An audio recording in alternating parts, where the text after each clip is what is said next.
करते हैं। हमारा पहला प्रश्न है, भीमराव अंबेडकर और महात्मा गांधी के मध्य सन 1932 में हस्ताक्षर पुनः समझौते का प्रावधान क्या था? तो उसमें क्या था? हरिजनों के लिए आरक्षण सहित संयुक्त निर्वाचन क्षेत्र। तो आंसर हमारा डी सही है। साथ ही आपको यह भी याद रखना है कि 1932 में ही हुआ था पूना समझौता। आपसे प्रश्न आएगा पूना समझौता कब हुआ था? तो 1932, और प्रावधान तो हो ही गया। आंसर हमारा डी सही है, हरिजन के लिए आरक्षण सहित संयुक्त निर्वाचन क्षेत्र। नेक्स्ट है, इसमें आपको सुमेलित करना है जो कौन सा आंसर सही होगा किसका। तो मैं पहले आंसर बता देता हूँ। देखो, इसका बी है, मीन्स सूरत विभाजन कब हुआ था? तो 1907 ईस्वी में सूरत विभाजन। अच्छा, 1905 से बंगाल विभाजन हुआ था, याद रखना। सूरत विभाजन कब हुआ था? 1907 ईस्वी में। सांप्रदायिक अधिनियम हुआ था 1932। सोशल मीडिया एक ऐसी जगह जहां दुनिया भर के करोड़ों लोग आपस में कनेक्ट करते हैं।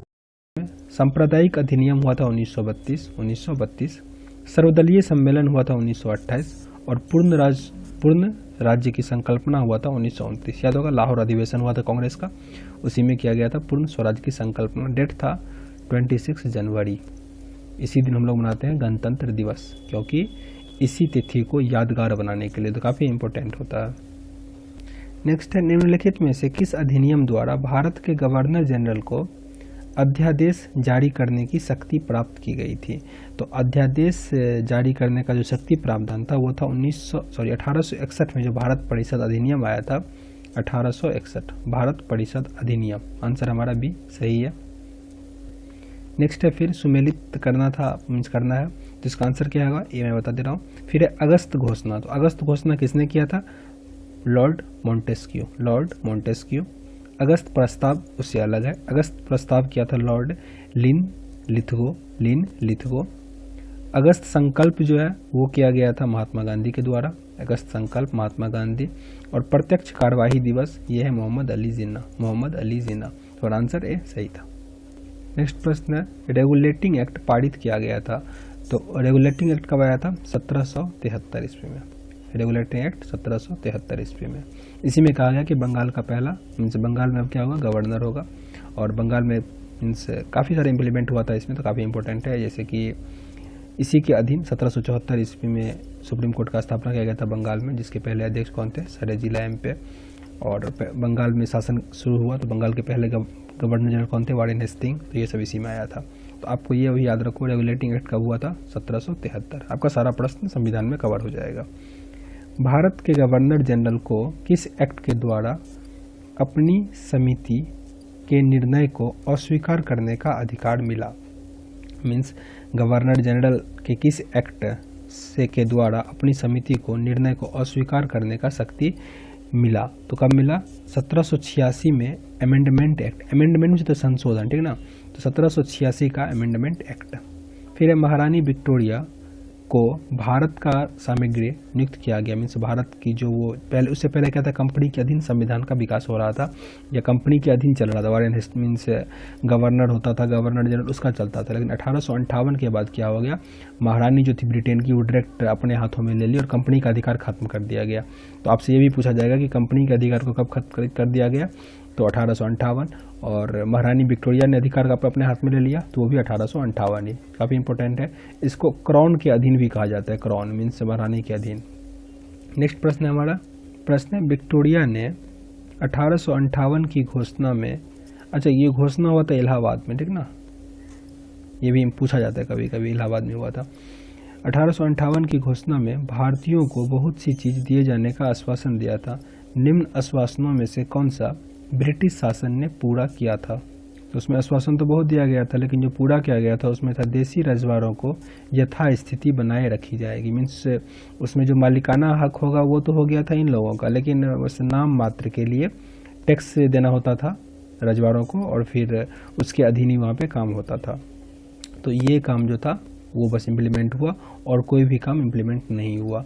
नेक्स्ट है, मार्ले मिंटो सुधार का उद्देश्य क्या था?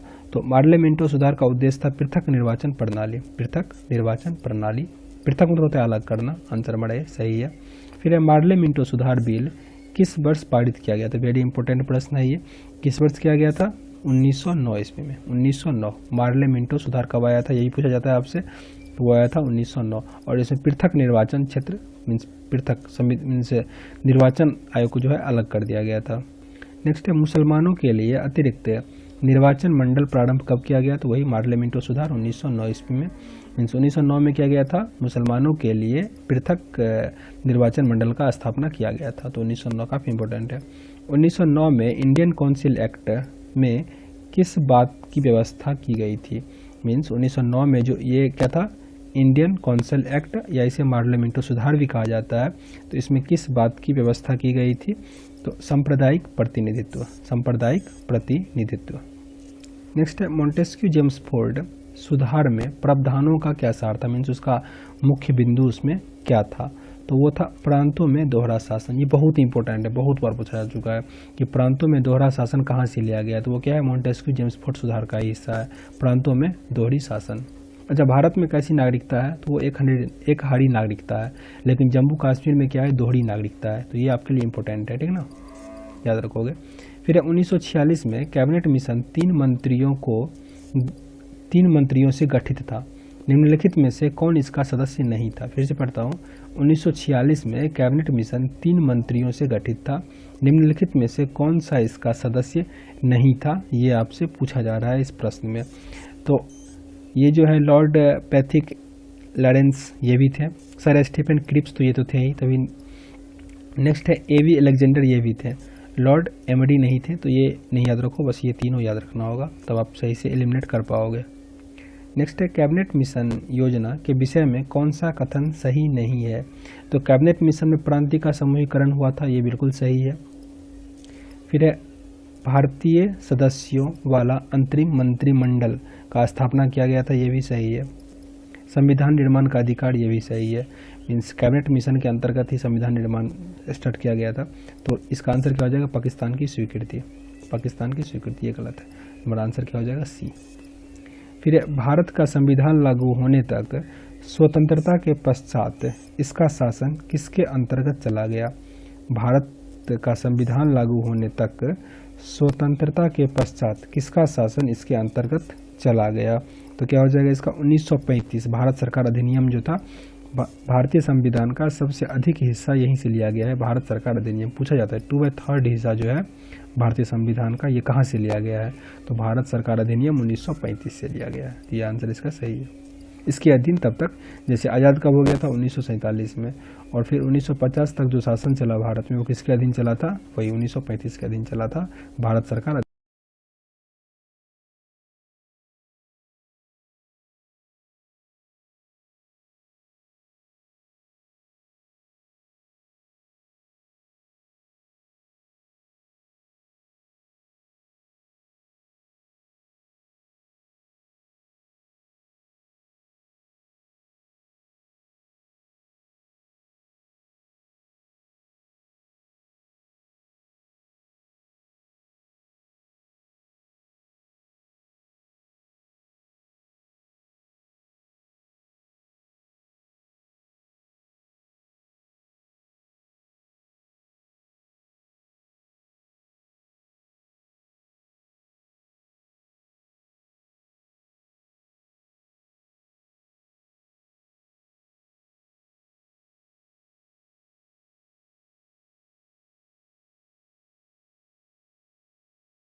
अधिनियम के अधीन।